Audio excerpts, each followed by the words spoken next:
quero chamar aqui o pastor Cledionilson, que estará ministrando a mensagem, o ensinamento do culto de hoje.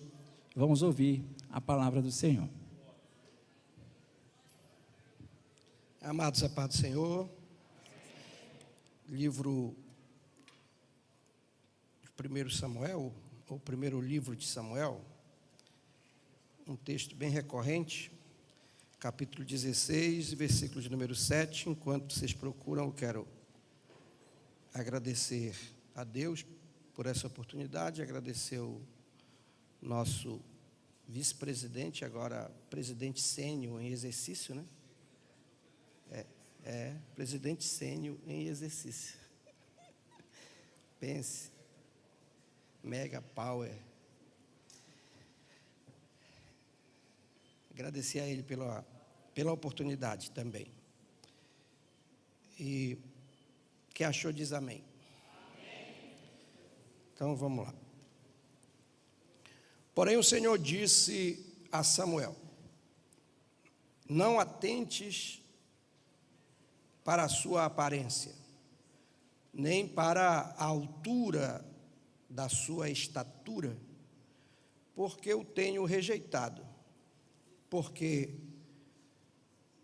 o Senhor não vê como vê o homem, pois o homem vê o que está diante dos olhos, porém o Senhor vê o coração. Amém.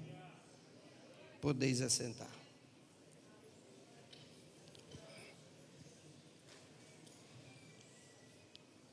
Eu já fui adepto, eu já fui crente num adágio popular que diz que de boas intenções o inferno está cheio.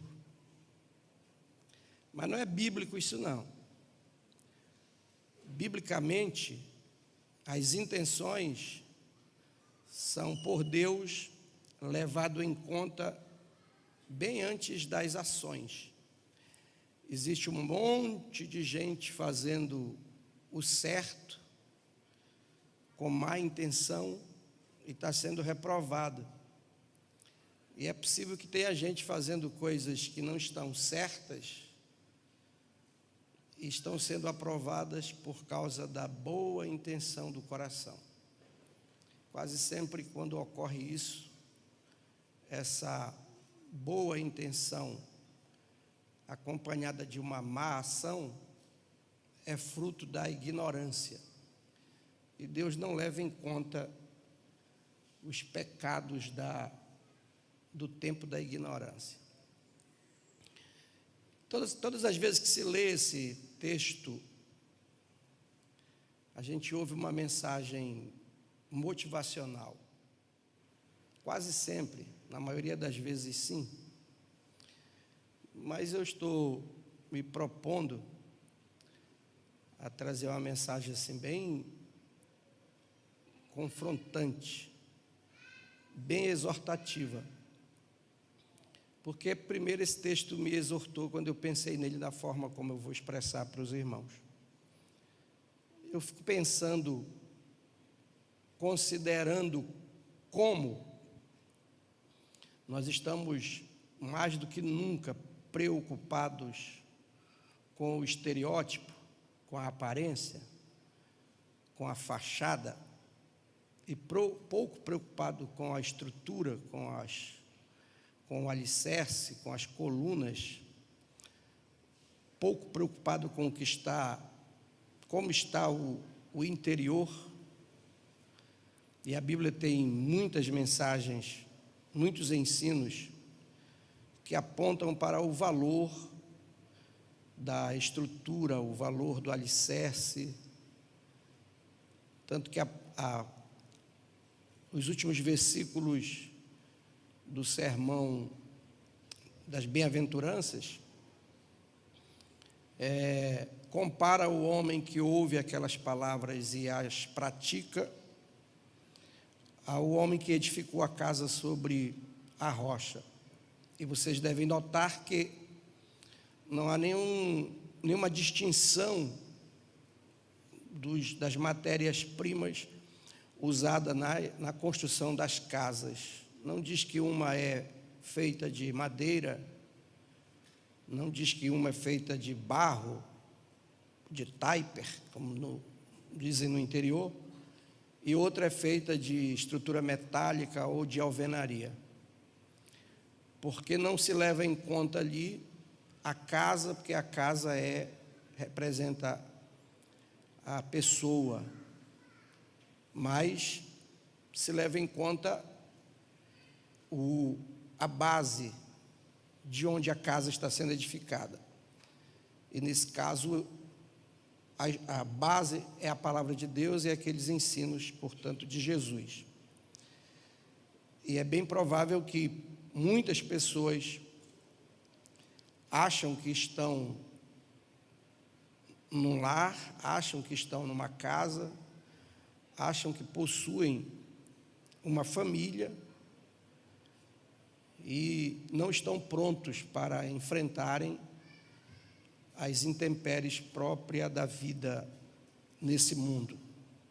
Que na última, acho que segunda-feira, nós ouvimos o pastor ministrando que ele parafraseando Paulo, ele disse que todas essas coisas que nos advêm são momentâneas tribulações do tempo presente. Mas, embora sendo momentâneas, elas, por vezes, têm derrubado, têm destruído muitas casas e muitas vidas que, ora antes, achava-se em pé, ora antes achava-se ou considerava-se edificada. Então, nós precisamos, de fato, dar uma olhada se nós não estamos nos considerando até dignos ou até aptos para uma ou outra coisa dentro do reino de Deus, e até no que tange ao nosso futuro, vamos ter um futuro glorioso. Disse muito desse ano de 2021 e a gente está assim, quase que saturado de ouvir profecia. Eu me dei ao desconforto de ficar 40 minutos ouvindo uma senhora profetizando em um culto, a profecia do óbvio. É claro que em 2021 vai morrer muita gente, é claro que vai cair muitas máscaras, é claro que nós estamos compostos de falsos líderes, porque isso já está na Bíblia, a não ser que a gente não esteja nos últimos dias, mas nos últimos dias os homens pastorearão seus próprios ventres, serão amantes de si mesmos. E eu sou extremamente crente no que a reforma estabeleceu. Sola Escriture. A Bíblia, ela é suficiente para ser a nossa única, não é mais uma, ela é a única regra normativa de conduta para que a gente explique por que se comporta desse jeito, por que se tem essa conduta. A gente tem que dizer, porque a Bíblia me orienta a agir, a me comportar desse jeito, mas ela é também a nossa única regra normativa de fé. Por que eu acredito assim? Não é porque eu tive um sonho, não é porque eu ouvi uma profecia, não é porque desceu um anjo do céu e me falou. Eu creio assim porque está nas Escrituras, a Bíblia diz assim, por isso eu creio. E a gente precisa, de vez em quando, pegar assim um saculejo, porque a gente está crendo em muita coisa. Eu gosto de imaginar como eram os bereanos, porque os bereanos convidaram o pregador de maior renome da época deles.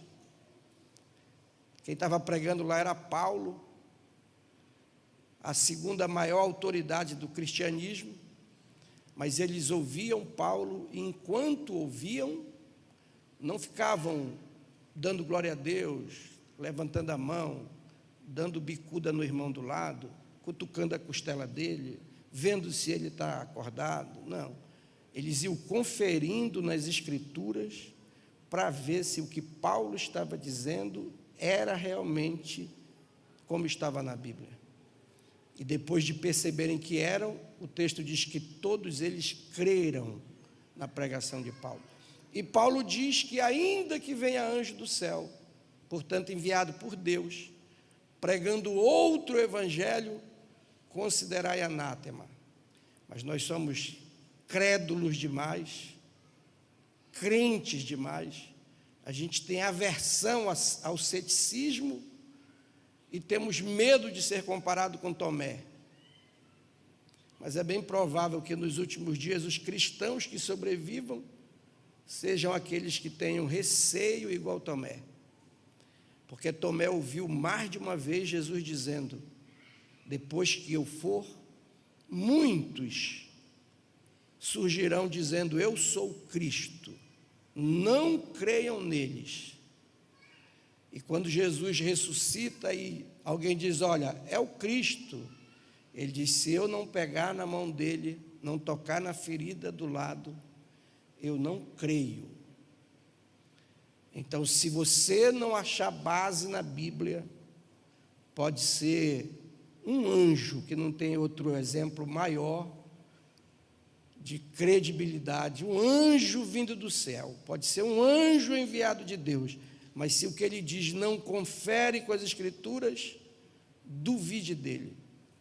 Pare de considerar que uma mensagem é de Deus por causa que ela preenche regras de homilia, porque ela preenche regras de oratória. Pare de achar que uma pregação é de Deus porque ela mexe com a tua emoção e te faz chorar.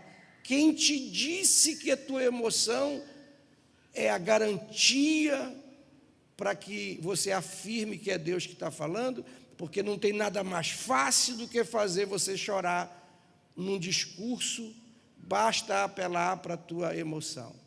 Tem gente que chora só de ouvir a frase: minha serva, meu servo, eu sou teu Deus, estou falando contigo, já desaba em choro. Eu não, eu olho para a cara do indivíduo que vem profetizar para mim com cara de incrédulo, porque se for Deus, ele não vai deixar de falar, entendeu? Agora, se não for, ele fica com medo, porque eu já sou feio crendo, imagine com cara de incrédulo. Estava pastoreando Nova Olinda, uma irmã, convidaram uma irmã, logo que eu cheguei, uma irmã para pregar, e ela resolveu voltar-se para trás e pôr a mão na minha cabeça e dizer que Deus estava me curando meu Deus, da vesícula, e botou o microfone na minha boca depois de perguntar: o senhor crê? E eu respondi: eu nem sei se eu tenho vesícula, minha irmã. Ela não conseguiu pregar mais, ficou toda fora do contexto. Eu fico imaginando como que Deus vai fazer um negócio desse, de me curar de uma doença que eu nem sei se eu tenho. Primeiro que eu nem vou dar glória a Ele se eu nem sabia se eu tinha. Então a gente precisa parar de considerar a aparência. Fala grosso, tem timbre de pregador, fala acompanhado de língua estranha. Nada disso prova que é Deus que está falando. O que vai provar que é Deus é se o que ele prega está pautado nas Escrituras. E você tem que parar com esse hábito de sair da sua casa para vir ouvir Deus falar com você. A gente tem que sair de casa para vir ouvir a palavra de Deus, a palavra de Deus. Ela pregada é que é alimento para a nossa alma. Porque se Deus for ter que falar especificamente com você, e aí para todo mundo, aí tem que falar: olha, teu marido esse ano, eu vou dar um jeito na vida dele, a tua filha, o teu filho, tu é desempregado, tudo, é um monte de assunto. Agora, se eu ouço a palavra de Deus, o Espírito Santo ministra no meu coração a fé suficiente, que um marido, mesmo desajustado, ele não é capaz de roubar a felicidade de uma mulher que está servindo a Deus de verdade. Um filho que não quer saber de Deus vai ficar admirado da mãe, apesar de orar por ele, preocupada com ele, mas firme, segura, porque sabe quem tem crido e a palavra de Deus é que é o alimento dela. Então, a gente precisa parar de olhar para a aparência e olhar para si também e ver como é que você se vê. Porque está muito claro na Bíblia que Deus, ele sonda o nosso interior, ele conhece, e me assusta aquele episódio de Judas, porque Judas ainda não chegou, e quando ele vai se aproximando, Jesus diz para os outros discípulos: levantai-vos, que o traidor se aproxima. Então Jesus sabe que aquele discípulo, apesar de discípulo, era um traidor. E eu fiquei me perguntando, o que Jesus diz quando eu venho me aproximando dele? O que Jesus diz de mim quando eu me prostro aos pés dele? O dissimulado, o falso, o mentiroso. Então a gente precisa considerar isso. Tem texto da Bíblia que tem gente que se alegra quando lê e eu me assusto com ele. Aquele texto que H intitula Deus como Beel Lahoi. Ela chama Deus de Beel Lahoi porque ela diz: ele é o Deus que vê. Ele vê. Isso é assustador. Você sabia que ele vê? E vê tudo. Pergunta para quem está do outro lado: você sabe que ele viu? Você sabe que ele viu? Ele viu. Ele viu, clara e evidentemente, ele viu. Isso é assustador. Porque eu acreditava que ninguém tinha visto. Mas ele viu, gente. Então ele sabe. O salmista diz assim, ainda dentro dessa questão de Deus sondar, o salmista diz: a palavra ainda nem veio à minha boca, e ele já sabe muito bem. Então imagina as ações. Agora é interessante Deus, porque Deus ele sabe se alguém vai no futuro, próximo ou distante, vai se afastar da igreja, vai virar inimigo do reino, da obra. Mas aqui no momento, Deus derrama sobre ele da sua graça, enche ele do seu poder, usa-o de maneira bem poderosa até. Por que isso? Porque Deus olha para a sinceridade do coração dele. Aqui, nesse momento, ele está de fato entregue, ele está de fato sincero, contrito, querendo, mesmo Deus sabendo que mais tarde ele vai virar inimigo do reino, mas Deus aqui o abençoa, porque Deus considera esse momento aqui, na hora que vai julgar o indivíduo. Mas é bom que nós olhássemos para essa questão de que Deus não se encanta com fachada.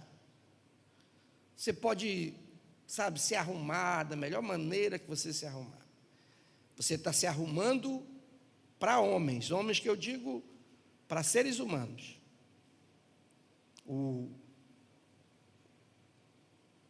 pastor Danilo está me doutrinando, e eu estou achando que eu vou virar cabeludo daqui a uns anos. Vou botar cabelo aqui.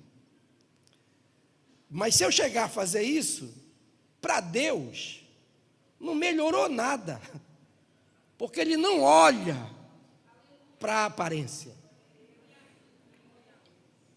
Entendeu? Até quando você tem aparência de piedoso, Jesus diz que você faz isso para os homens verem, porque você jejua e não lava o rosto, e isso identifica que você jejuou, mas para os homens, ele diz que isso é errado, você fazer para os homens verem. Então, aparência para Deus não significa nada, graças a Deus até. Não é, gente? Graças a Deus até. Que já pensou se ele fosse que nem o Nabucodonosor? Jovem de boa aparência. Eu estava fora por 2 motivos. Já estou velho e feio. Com exceção da Márcia e da mamãe, todo mundo concorda. Feio. Acho que verdade, olha o inimigo. Só que, para Deus, Ele não leva em conta a aparência. Ele olha para o coração, para as intenções do coração, para a sinceridade do coração. E a aparência aí não é só essa questão do cabelo, do penteado, da roupa, não é só essa aparência, não. Porque aquele homem,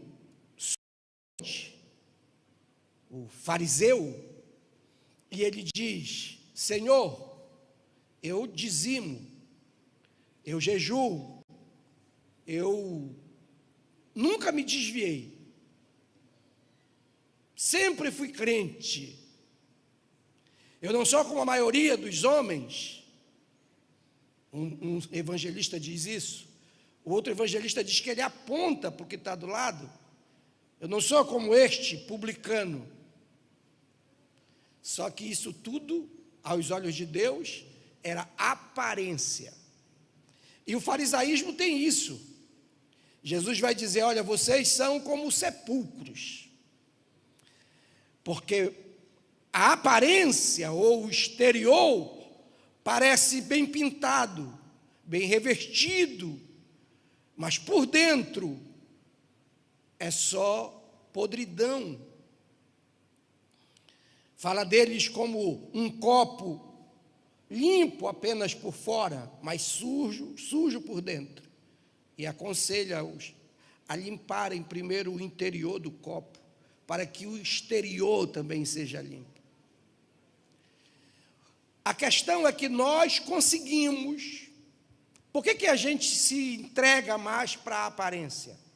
Tanto nesse aspecto estético, físico, como também nessa questão da aparente piedade. Essas coisas que estão muito ligadas a não manusieis, não toqueis, que a gente chama de santidade. Por que a gente se entrega mais para isso? Porque isso requer menos de nós do que limpar o interior. Limpar o interior requer mais de nós, é mais dolorido, requer mais abnegação. A gente precisa reconhecer o quanto nós somos péssimos, pecadores. Eu ministrando numa convenção, no encontro de obreiros, aí eu disse: todos nós fomos chamados por Deus por uma característica nossa que não mudou. Nós não prestamos. Aí zoada para casa, zoada para ali. Jesus me guarda na saída. Porque eu não deixei de ser pecador porque aceitei Jesus. Você também não. Apenas você é um pecador lavado e comprado pelo sangue poderoso de Jesus. Quantos podem dar testemunho que isso é verdade? Só isso. A única diferença nossa para o pecador lá do mundo é que nós temos duas naturezas e Deus colocou em nós o selo dessa promessa que é o Espírito Santo. Tirando isso, vem 7 espíritos, mais 7 espíritos, pior do que aquele que saiu, e o nosso estado vai ficar pior. Então veja bem, eu preciso me preocupar com essa questão do meu interior, que é fácil forjar uma aparência de piedade. Eu tenho medo, sabe o que é medo? Lembrei do narrando a cena. Eu tenho medo, muito medo, de gente que arrota a santidade. Muito medo, gente. Os piores crentes que eu conheço são metidos a santos homens de Deus. Porque tem medo de admitir que, apesar de tudo que receberam de Deus, continuam sendo pecadores e fazendo coisas que gostariam de não fazer. Mas eu já disse aqui, penso que já disse, se não disse vou dizer, porque meus alunos já ouviram isso. Os nossos pecados estão divididos em 2 grupos. Quantos grupos? Quantos grupos? 2. O grupo dos pecados que eu dou conta de vencer. Eu já fui livre deles. Eu dou conta de vencê-los até com certa facilidade. Se eu me entregar para eles, a afronta diante de Deus é grande, porque eu sou comparado a um cão que vomitou e que voltou a comer o vômito. Isso é bom de ver? Alguém acha isso bonito? Então, quando Deus te liberta de um pecado e tu volta a praticar, tu é como uma porca lavada que voltou a se revolver na lama. Mas existem pecados em mim e em você que fazem parte daquele outro grupo que nós não damos conta de vencer. E Paulo, depois de ter sofrido por causa dessa realidade, aprendeu sobre esse tipo de pecado e passou a dar graças a Deus por suas fraquezas. E ele não está falando de esgotamento físico, irmão. Ele não está falando de falta de força física. Ele está falando de pecados que ele não vence, pelos quais ele até orou várias vezes. Mas o Senhor apareceu para ele para dizer: a minha graça te basta, porque o meu poder se aperfeiçoa na tua fraqueza. Ele passou a dizer: quando eu penso que eu estou fraco, aí é que eu estou forte. Talvez seja muito para a tua cabeça. Se for muito, vai lá para o seminário, te matricula, que eu explico lá com mais detalhe. Mas me proponho a dizer isso. Olha, nenhum de nós aqui, se o pastor Ari estivesse aqui, eu ia usar ele. Não está, eu vou usar o nosso vice-presidente. Do pastor Emerson ao irmão com menor conhecimento aqui, com a menor consciência cristã aqui, dele até esse irmão lá, nenhum de nós consegue administrar uma vida sem pecado. Se nós não tivéssemos pecado, fraqueza, nós assumiríamos o lugar de Lúcifer.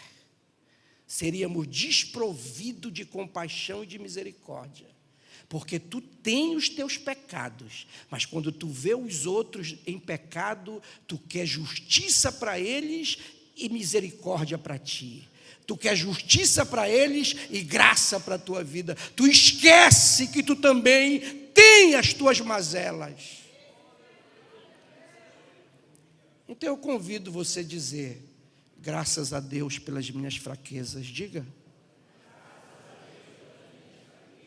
Eu estou incitando você, por um acaso, a curtir as tuas fraquezas, a amar as tuas fraquezas, a te deliciar nas tuas fraquezas? Não. Eu estou te induzindo a continuar pecando? Não, gente. Eu só estou dizendo a realidade. Todos nós aqui temos coisas em nós que a gente luta para deixar de dizer, de fazer, de pensar. Todos nós. E talvez a gente não deixe, porque nós não conseguiríamos ser igual Jesus foi. Porque Jesus, homem, esse não tinha pecado. Mas apesar de ser um homem sem pecado, os pecadores gostavam de estar perto dele. A presença dele era agradável. A palavra dele consolava. A mão dele era estendida para ajudar, para socorrer. Enquanto mãos de fariseus pegavam pedra para apedrejar, ele se encurvava na mesma posição da pecadora, com as mãos na terra, para depois dizer para ela: eu não te condeno, vai, eu não te condeno. Agora nós, extremamente desprovido de misericórdia, apesar de ser pecador. Isso não é coisa do plenário, não. Isso não é coisa dos crentes só. Um dia tinha um grupo de pastores tirando o couro de um outro que cometeu um desatino e metendo a lenha, falando: é sem vergonha, é sem caráter, e bem feito. Aí eu disse: eu posso dizer uma coisa aqui? Pode, pastor, diga. A única diferença dele para nós é que o pecado dele foi descoberto e os nossos ainda está escondido.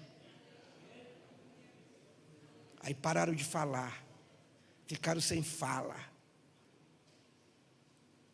Porque quem foi que te pôs como juiz para estar julgando o pecado dos outros?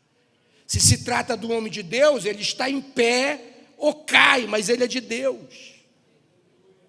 O cordeiro diante das 7 igrejas, eram 7 igrejas de Jesus. Tinha Laodiceia, que igreja almejada.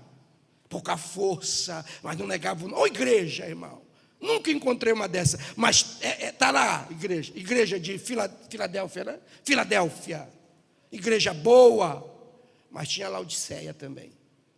Ô igreja ruim, de gente soberba. A aparência lá era top de linha. Só que a Bíblia diz que o cordeiro passeava no meio dos 7 cartiçais. E eu não consigo imaginar Jesus passeando pela igreja de Laodiceia com pressa para querer ir logo para Filadélfia. Laodiceia também era dele. Esse irmão que tu acha que é repugnante, ele é de Jesus. Jesus salvou a vida dele, morreu por ele. E outra, a gente tem que parar de maximizar, entendeu? De colocar muita luz para mostrar a podridão de pecados imorais e procurar evitar pecados imorais. Não, eu não prostituo, eu não roubo, eu não adultero, eu não mato. São pecados morais. Só que pecados morais é apenas um grupo de pecado. existe um pecado chamado iniquidade, que tirou as virgens loucas da festa do noivo, não deixou ela entrar. Elas não eram prostitutas, obviamente, eram virgens. Elas não eram ladras. Elas eram iníquas. Então a gente precisa ver o que é iniquidade. Iniquidade, irmãos, é quando a farinha está pouca e tu quer fazer logo o teu pirão. Sabe, quando a brasa só para a tua sardinha, ou sardinha só para a tua brasa. Egoísmo é iniquidade. Sentimento de superioridade é iniquidade. Se achar a última Coca-Cola gelada do mundo, achar que é a pessoa mais íntegra do mundo, isso é iniquidade.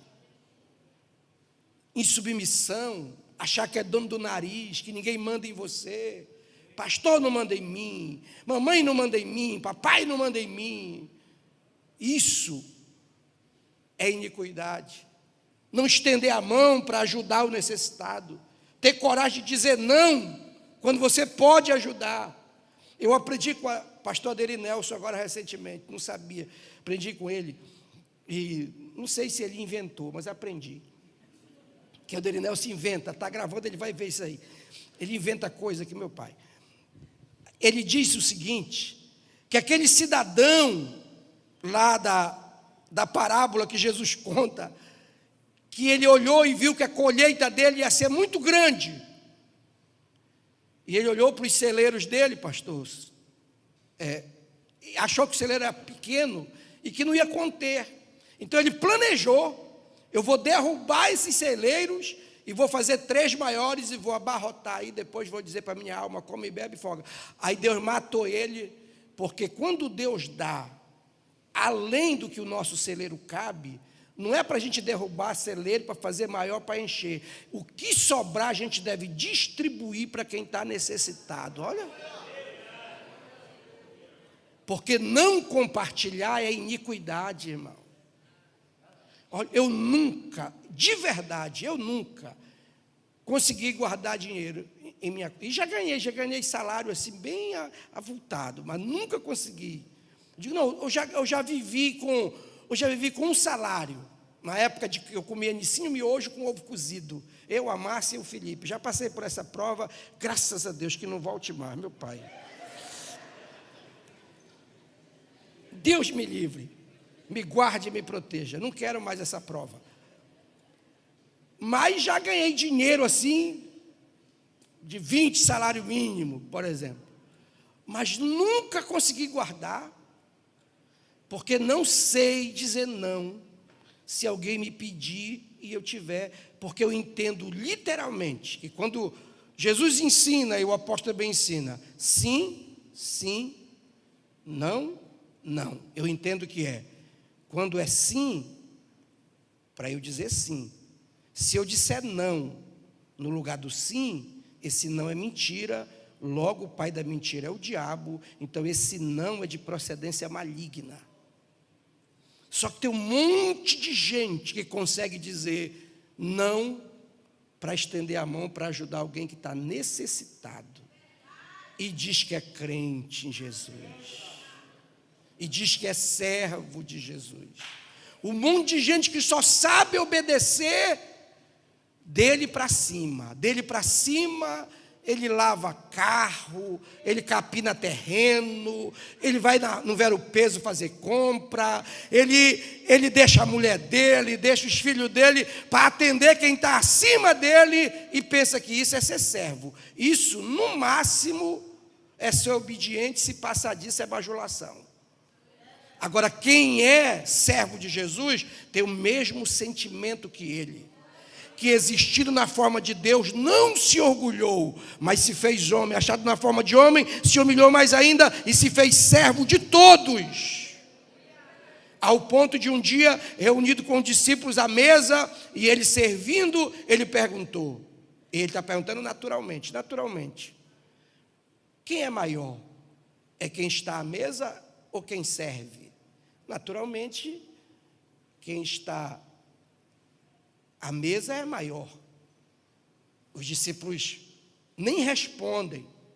Mas ele diz assim: eu estou fazendo isso para que isso sirva de exemplo para vocês, porque aqui está invertido, aqui não está naturalmente. Aqui não está naturalmente porque quem é menor está sentado e quem é maior está servindo. E eu estou fazendo isso para que vocês aprendam. Vocês que querem ser líderes, vocês que querem ser cristão, sirva quem é menor que você, porque assim vocês estão me seguindo e fazendo o que eu faço.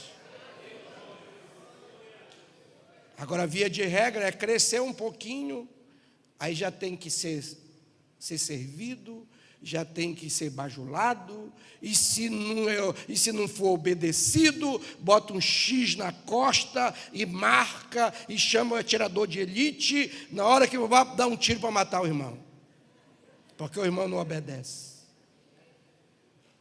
Mas nós não fomos chamados para ser servidos, mas para servir. Louvados, quantos querem essa graça? Louvado seja Deus, servir, irmão.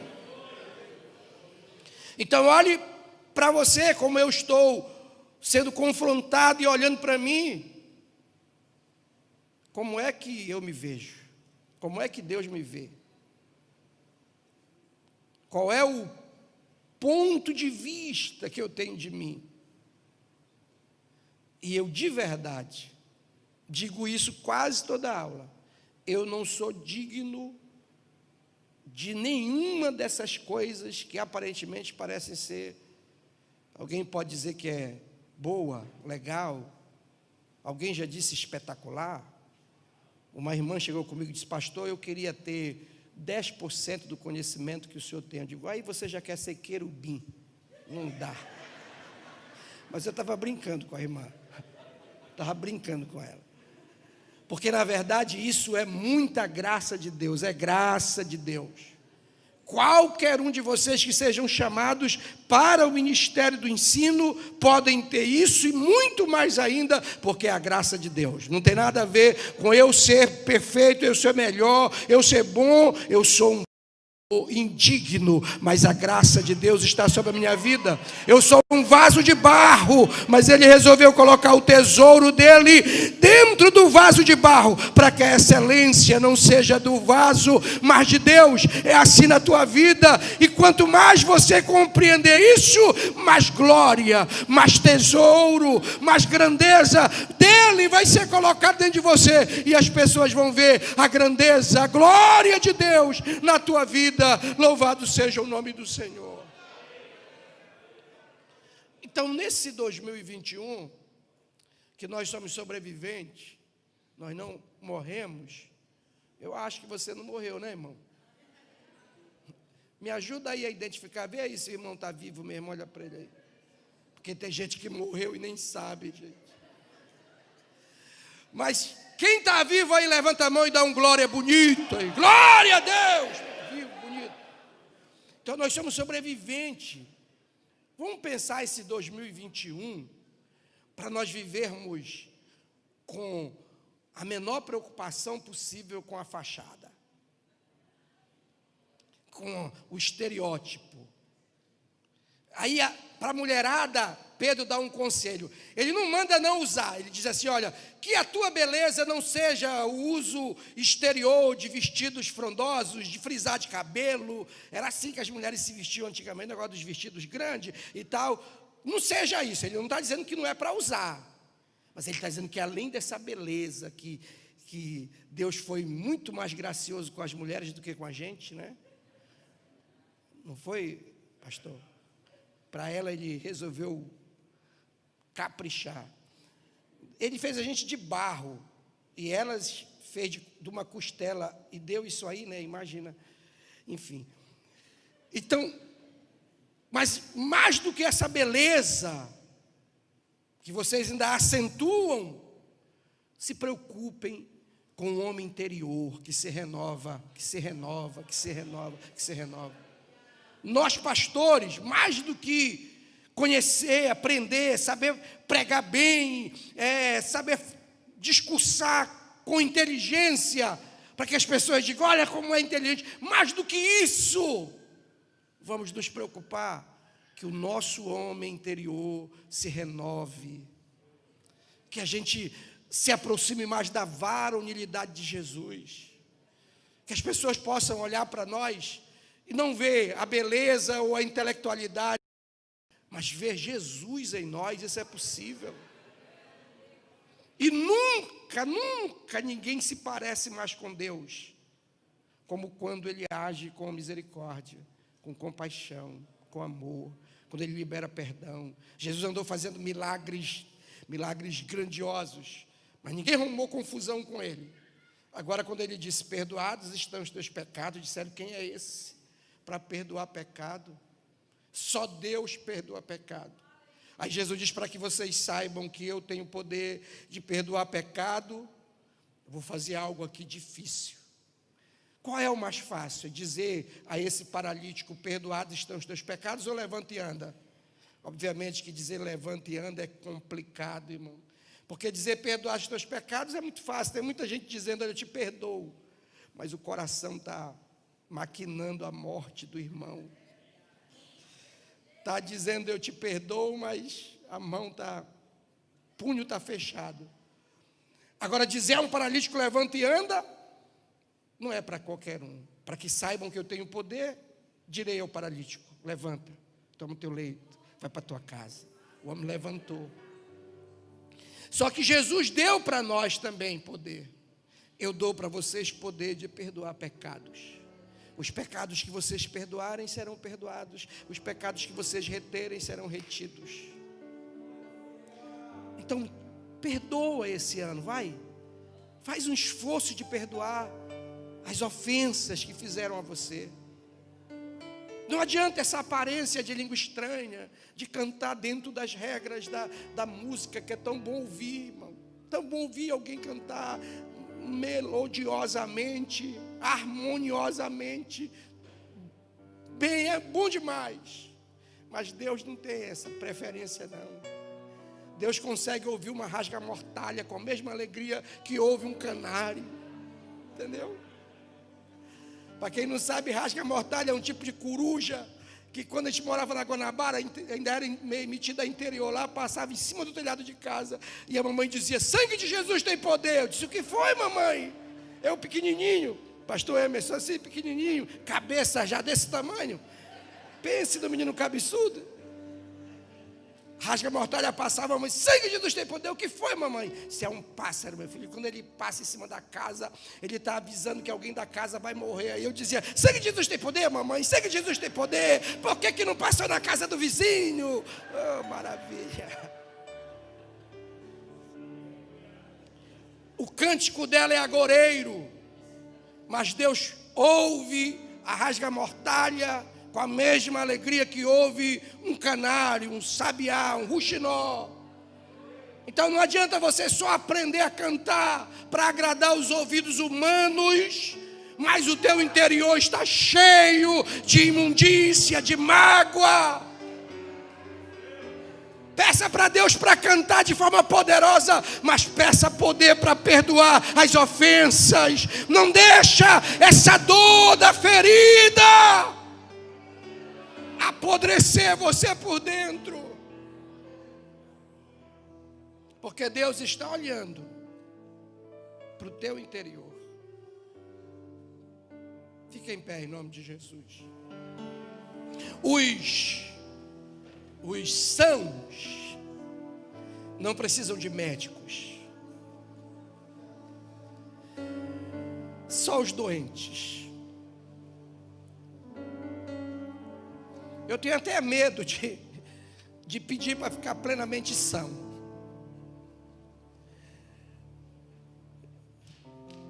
Porque aí a saúde, na verdade, é questão espiritual, questão do nosso interior. Mas eu quero profetizar aqui para você que Jesus quer dar saúde para nós nesse interior. Jesus quer limpar-nos por dentro. Mas não tem nada mais, pelo menos para nós que estamos aqui, para esse grupo, que mais tem afetado essa igreja aqui presente, representada, do que mágoas, do que traições, do que coisas que geraram em você uma dor, e você até quer perdoar. Deus sabe o quanto você quer perdoar, mas você não consegue. Mas olha, Jesus disse: eu recebi poder para perdoar pecado, e disse: eu vos dou poder para perdoar pecado. Sabe como você pediu poder para falar em línguas? Como você pediu poder para profetizar? Você pediu poder para pregar? Peça com o coração contrito poder para perdoar. Perdoar as ofensas, as traições, as feridas que estão na tua alma vão sarar nessa noite. Você vai sair daqui leve, porque quem perdoa, irmão, não precisa da pessoa pedindo perdão. Quem perdoa não precisa que a outra venha se humilhar. Perdoar é um poder que nos invade, que faz com que a gente lembre da ofensa, mas dê um sorriso, ao invés de frisar a testa com tristeza ou com raiva. E Deus vai dar esse poder para você. Você vai lembrar das ofensas, vai lembrar da traição, mas não vai sofrer, vai se admirar, vai se alegrar, vai salmodiar. Como é bom ter poder, como é bom se sentir poderoso. Louvado seja Deus. E Deus está olhando para o nosso interior agora e dizendo: eu vim chamar pecadores para o arrependimento e não justos. Eu vim para os doentes e não para os sadios. E eu estou jogado, eu aqui, Cleidionilson Rodrigues, jogado nos pés dele, dizendo: Senhor, me ajuda a limpar o meu interior. Sei que não o limparei plenamente, mas me ajuda a limpar, porque todo dia lavam as suas vestiduras no sangue do Cordeiro. Lavam as suas vestiduras, não é lavaram e nem é lavarão, é bem-aventurados os que lavam, os que lavam, os que lavam, os que lavam as suas vestiduras no sangue do Cordeiro. Eu quero aqui que você sinta sobre a tua vida esta graça, essa manifestação do poder de Deus sobre a tua vida, compartilhando com você poder para se limpar, poder para se livrar dessa mágoa, se livrar desse rancor, se livrar dessa ferida. Aleluia, aleluia. E dizer: Deus, não é só cantar, não é só pregar, não é só me vestir bem, não é só pentear, não é só, Senhor, não é só aparência. Senhor, eu quero por dentro, eu quero sentir o teu agir, o teu poder. Aleluia! Em o nome de Jesus. Eu quero que você ouça o inverso do que foi dito por Deus para Samuel a respeito dos filhos de Jessé. Ele dizendo: eu escolhi você, eu escolhi essa pessoa, porque eu não vejo como vê o homem, eu vejo o coração. E nesse momento aqui, esse coração está sincero, esse coração está contrito, esse coração está arrependido, esse coração está desejoso, esse coração quer mais de mim, esse coração quer mais da minha glória. Aleluia! E Deus está te abençoando. Aleluia! Oh glória, oh glória, oh glória. Louvado seja o nome do Senhor. Que Deus em Cristo nos abençoe.